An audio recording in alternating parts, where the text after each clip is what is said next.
long as we can hear you, we're okay. Okay, so this afternoon I was very pleased to table Bill 72, the Disability Support Act, and amendments to the Manitoba Assistance Act. This is fulfilling an election commitment that our government had made to create a new income support program for people with severe and prolonged disabilities. I was pleased to table this in the House today, and I certainly do hope that we get unanimous support for this much needed long-awaited legislation that will improve the lives of people with disabilities throughout our province. So Now, what, Does this, what about the changes for who are not, people who are not disabled? Does Right. this mean that people who are not disabled and who continue to be on EI will face greater requirements to find work or prove that they're looking for work? No, those requirements are already there. What this will do is move about 10,000 people out of that category who are severe and prolonged into a different category so that they will no longer have to receive exemptions for not finding work. So it will make life easier for them. They will not have to go back and prove on a regular basis that they still are impacted by their disability. We believe that this will also free up time from medical professionals who won't have to verify that they have their disability. They will be moved permanently into that category, and we believe that this will be a great reduction in unnecessary regulatory requirements and paperwork and inconvenience for them. And we're also going to be moving forward with a better income for these individuals. And so the government's not planning on any changes that would impose new requirements for people on EIA who are not disabled? No, so there will be also a secondary category still under the General Assistance Act, but it will be for people with episodic disabilities. These are people that within a year from now may no longer be having their disability and may be moved back into the general assistance category, but then for a year they will be exempt from that the rigors that the other recipients may be required to submit paperwork and other information for. so right now, people on long-term who are on long-term disability, they are still collecting EIA, and this is a special program for them. Yes, it's just moving them off of employment and insurance assistance into a distinct program for And you said them. that they would be getting greater benefits. Can you say how much more? We're still working through the details, but I do recognize that people with severe and prolonged disabilities have needs for exceptional needs for shelter and other benefits, and so we're working through that to give them a more dignified life. Thanks, everybody. Thank you. Have a great day. Stay safe, everyone. One more coming.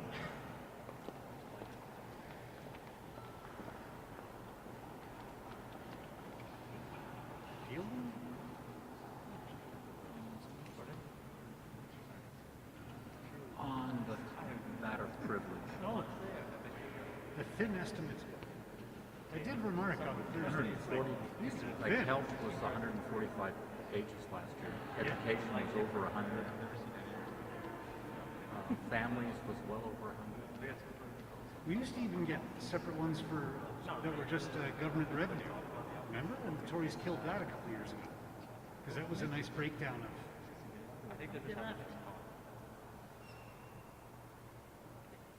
Yeah, that revenue one was a nice breakdown of like, okay, what are you Yeah, I forgot expecting about in terms that. of Yeah. fees, all sorts of things. On a slow day, I'd go through, different departments. Yeah. And you'd see something like, okay, how come there's fewer people? One in this area? program down like 30% or up 40%. Yeah. And of course, the opposition would do that a lot too, Yeah. right? Whole point of estimates, really.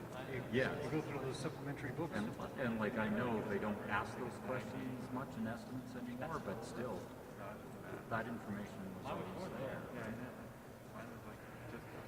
You just took over the team. Basically, I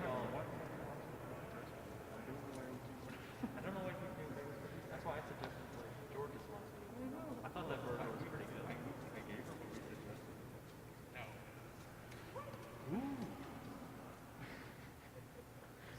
was happening at the border. Oh, OPP's being a little more proactive than the police here locally with the same gang.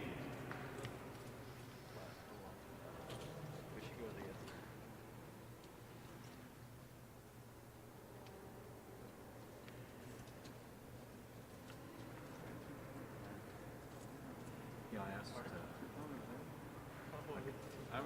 the librarian to look up, some books, because I checked them from last year just to see how big they were. Yeah, they're big. Oh yeah, yeah. Yeah, I just wanted to see if I get We got a finance minister coming.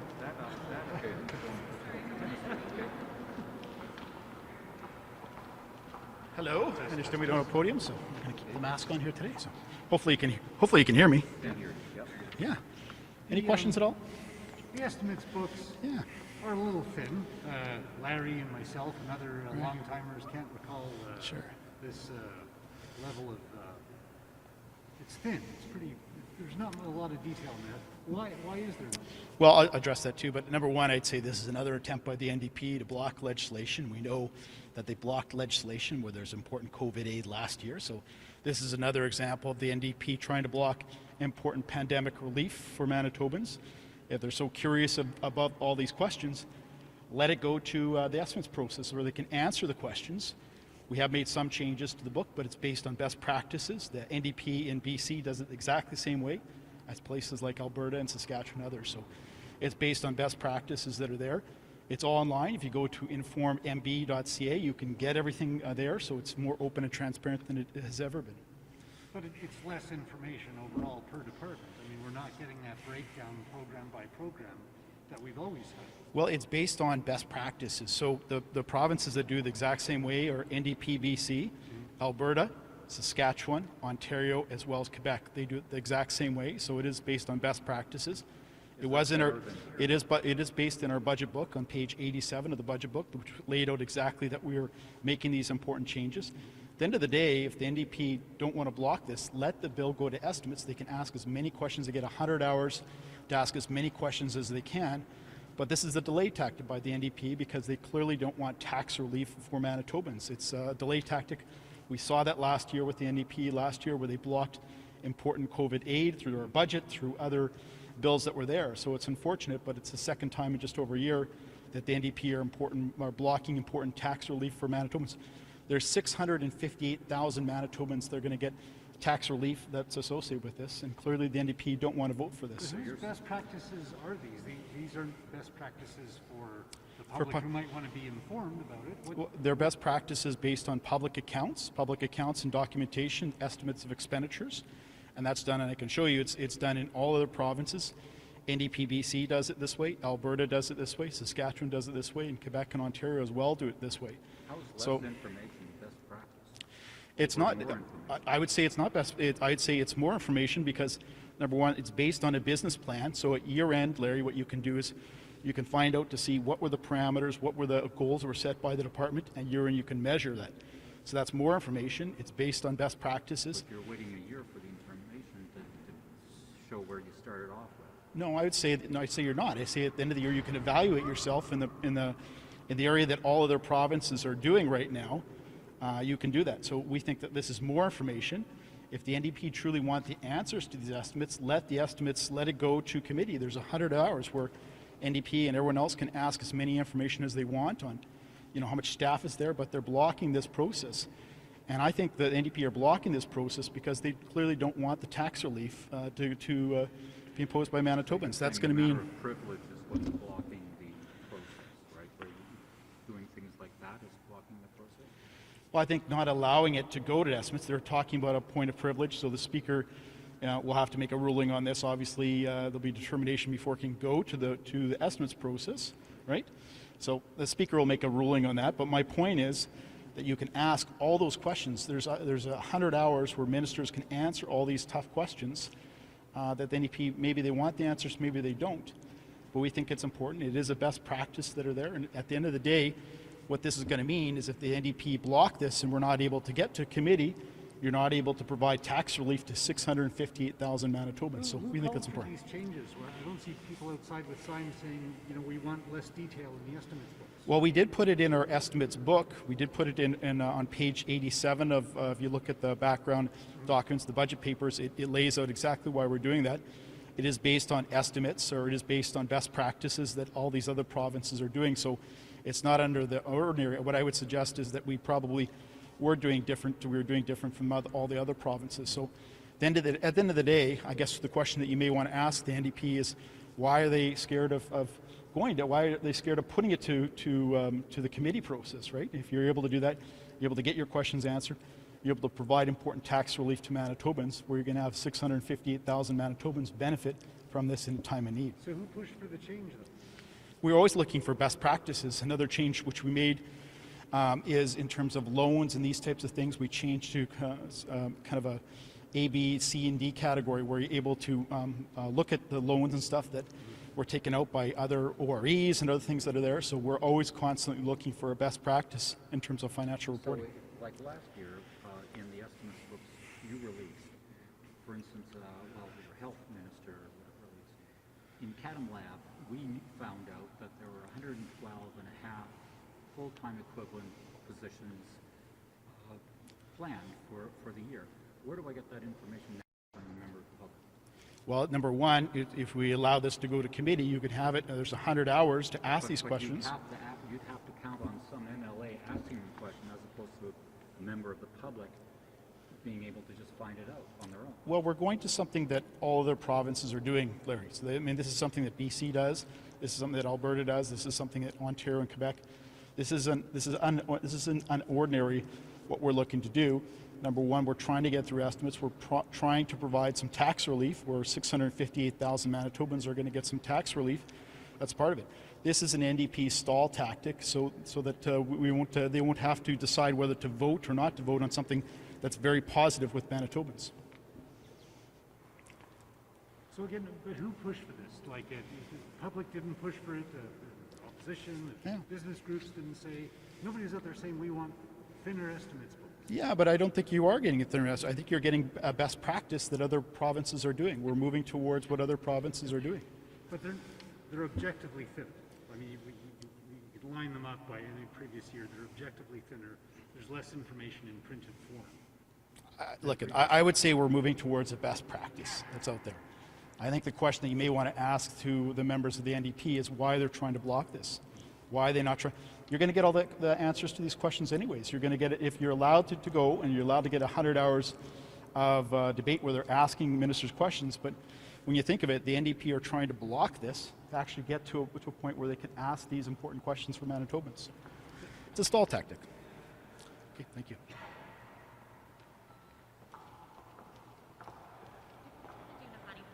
Yeah, sure.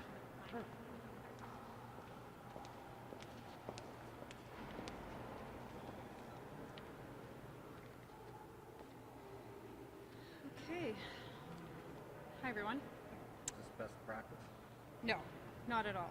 I think it's really important for Manitobans to recognize and to fully appreciate that one of the fundamental jobs of the opposition is to question and assess and find out and explore and research what the current government is spending our money on, taxpayers' money on. And the way that we do that is through the estimates process. And the tool that allows us to do that is the estimates books, as they're called. And so those books lay out in great detail what the total budget is of a department, what the salaries are, the dollars that are the budgets for programs, and that allows us to ask the questions of the minister of every department on what they're spending their money on, or what they're not spending their money on, or what they're cutting from the previous year's budget. It allows us to get a better sense of what the government's priorities are and where they're attempting to cut for really important programs and services. And so I want to know, I heard the minister, he's put on a variety of different things that are just not factual. First off, there's 80 hours of estimates time this year. Bill 71 has nothing to do with estimates. He's tried to attach those two issues. They're not attached in any way, shape, or form. But more importantly, when the minister tries to put forward that this is a new best practice, this is last year's estimate book, and you can see how thick it is. This is this year's. And when you compare the two, I don't know how the government expects us to have a fulsome, comprehensive, robust understanding of what's going on in the departments. It is a pattern that this government, this premier, and all of his cabinet have been undertaking for the last several years, of hiding information from the public.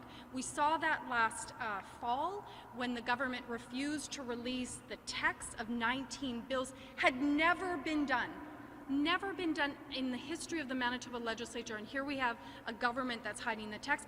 And now, across Canada and in the history of this province here in this legislature, now they're giving us, I don't even know what this is. This is no information whatsoever. And I know that the minister is saying that we can ask those questions in estimates, but how are we supposed to generate questions when we don't have the numbers? And so it's a pattern. This government doesn't want the public to know what they're spending their money on or what they're not spending their money on, which includes, in the midst of a pandemic, includes whether or not they're spending their money on PPE, contact tracing, nursing, ICUs. What are they spending their money on to protect Manitobans in the midst of a global pandemic? Great, thank you.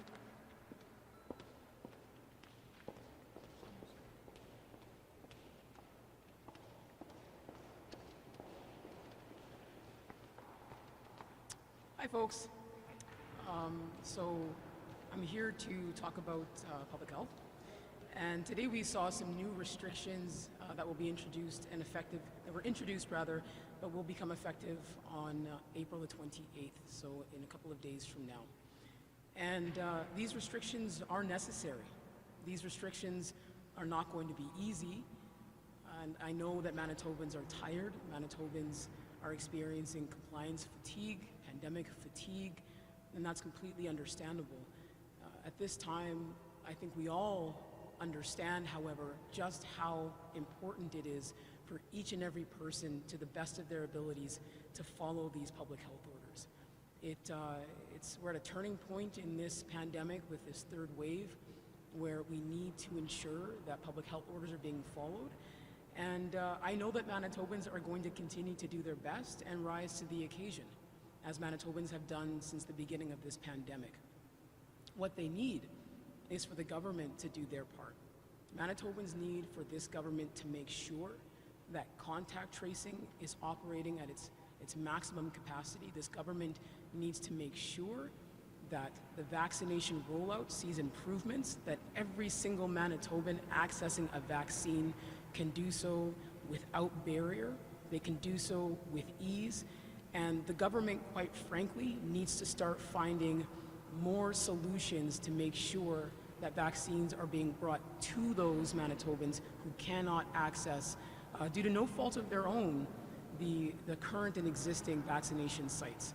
So we need to see this government step up and match the commitment of Manitobans, and also ensure that that information is being shared and distributed to Manitobans in a way that is accessible. So we saw some new eligibility criteria expand for at the end of last week, and it's incumbent on the government to make sure that everybody who's newly eligible knows that they're eligible, knows where to get a vaccine, knows how to book an appointment for a vaccine.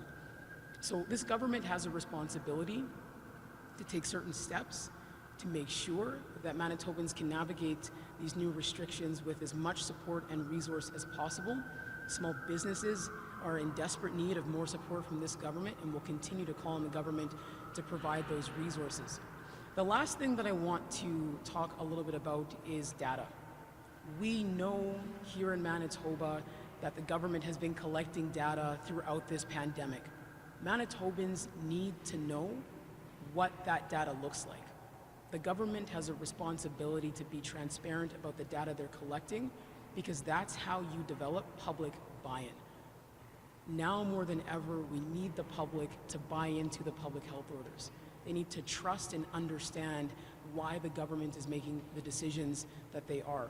And providing that information and providing that data helps support public trust and public buy-in, and that's going to help us all navigate this next step in the pandemic. The last thing, actually, I almost forgot. AstraZeneca vaccine, we know that age category 30 and up has been expanded. It would be great to see that here in Manitoba, the government follows suit and make a decision so that AstraZeneca becomes more readily available for folks in their 30s. Happy to take any questions.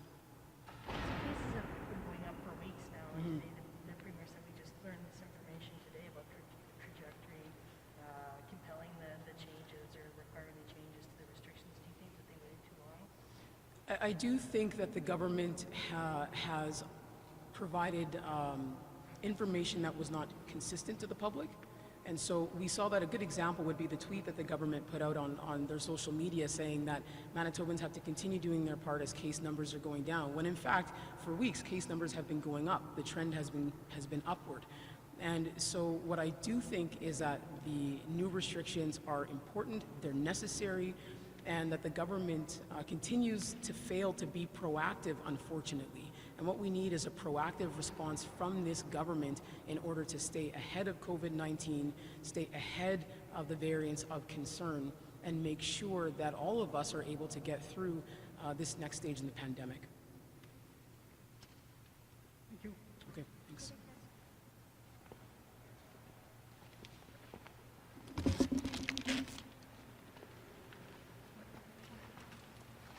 Okay, hi everyone.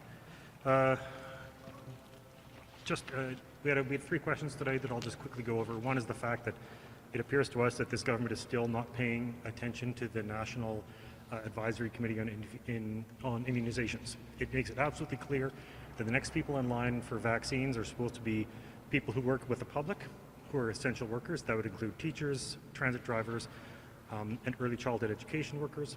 The second thing is the fact that they say one of the next groups is people who have underlying medical conditions. So today the health minister said, make sure everybody go out and get vaccinated. I know people. I've been getting emails from people who want to be vaccinated and they can't be. They have cancer, they have diabetes, they're recovering from cancer, and they cannot get a vaccination because they're under the age of 40. So that needs to be a priority. It should already have been a priority, and we can't understand why that's happening. The second issue, when it comes to the lockdowns or the reduced or tighter restrictions have to come with greater support, and that's not happening. So the one thing I have to say about the comments I keep hearing from this government, sort of blaming people, saying, well, the people who are getting COVID are people who are ignoring the rules or breaking the rules.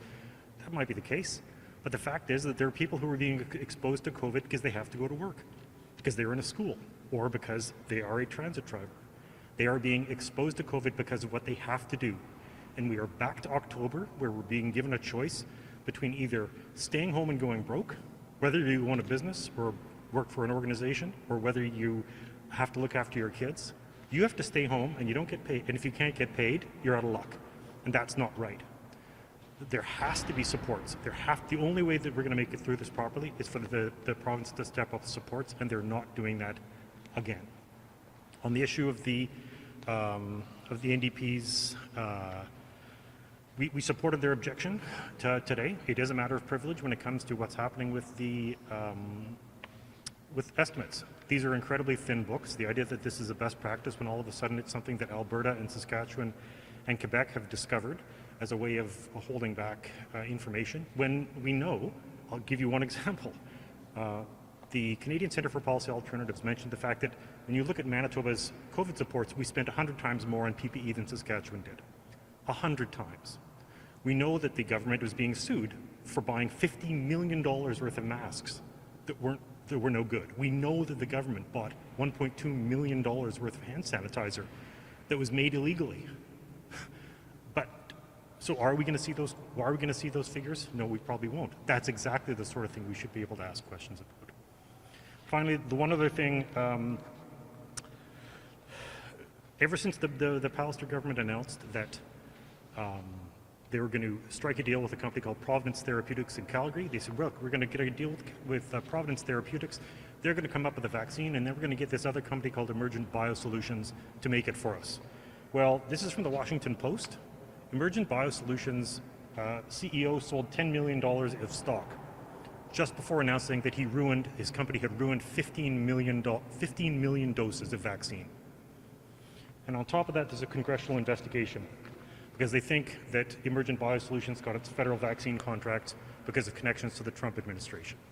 So not only do we have a situation where this government reached out to Providence Therapeutics and and offered them money without any request for proposal process at all, the manufacturer is actually under multiple investigations because they spoiled 15 million doses of vaccine. So if you want to know why there are shortages of vaccines, part of it is because of companies like Emergent Biosolutions, who this government is contracting with. Isn't the federal Liberal government also contracting with Emergent?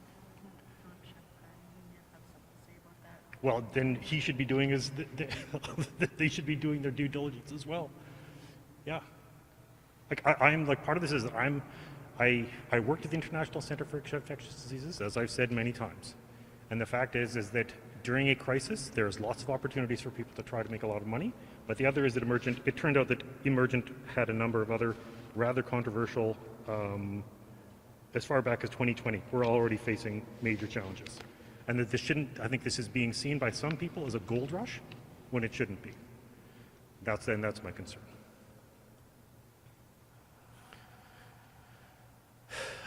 OK, alors, un peu en français. Alors, il y a deux choses. Ce qu'on a entendu aujourd'hui, qu'il va y avoir plus de restrictions de santé, mais si on va fermer les choses, si on va réduire ou fermer les choses, il faut avoir de l'aide tout de suite de ce gouvernement, et ils ne l'ont pas fait. C'est très frustrant. La deuxième chose, qu'on a dit encore, que le gouvernement Pallister est en train d'ignorer, il ne paye pas attention au gouvernement fédéral avec les recommandations de qui devrait être vacciné. Il faut encore avoir des priorités pour des gens avec des vaccins. La troisième chose, que M. Pallister, il avait un contrat avec une compagnie à Calgary et une autre compagnie, Emergent Biosolutions, qui est maintenant, il y a une investigation aux États-Unis parce qu'ils ont avait un problème avec 15 millions de doses de vaccins. Parce qu'ils avaient des problèmes avec la façon de comment ils l'ont fait. Alors, c'est vraiment frustrant. Je sais qu'il y a tellement de gens, il y a un peu les gens se désespèrent un peu pour trouver un vaccin, mais quand même, il faut être très certain d'avoir de bons contrats et d'assurer qu'il n'y a pas de problème. Alors, c'est très frustrant, mais d'avoir des contrats comme ça, parce que M. Pallister a offert, je pense, 36 millions de dollars à une compagnie de Calgary, il n'y avait pas de record, et maintenant avec une compagnie qui a aussi beaucoup de problèmes aux États-Unis. I'll just say that the one other thing that I haven't touched on, my colleague Dr. John Gerard asked a question today about the fact that an individual who's a residential school survivor was stripped of his EIA benefits, his social assistance benefits, because of the money he received from his being in residential schools. He gave the money as a gift to his daughters, but he is now homeless. So we asked the question of the minister about this, and she did not have an adequate response. She said, talk to her trying to help households. This individual does not have a household. He does not have a home. So the fact is that this government still continues to fail people who are the most vulnerable in society, whether they're people who are living in poverty, people with mental illnesses. The announcement today about trying to address EIA for people who are on a disability is welcome, but it's far too late, and I'm also extremely concerned it will not go far enough. Thank you. Merci.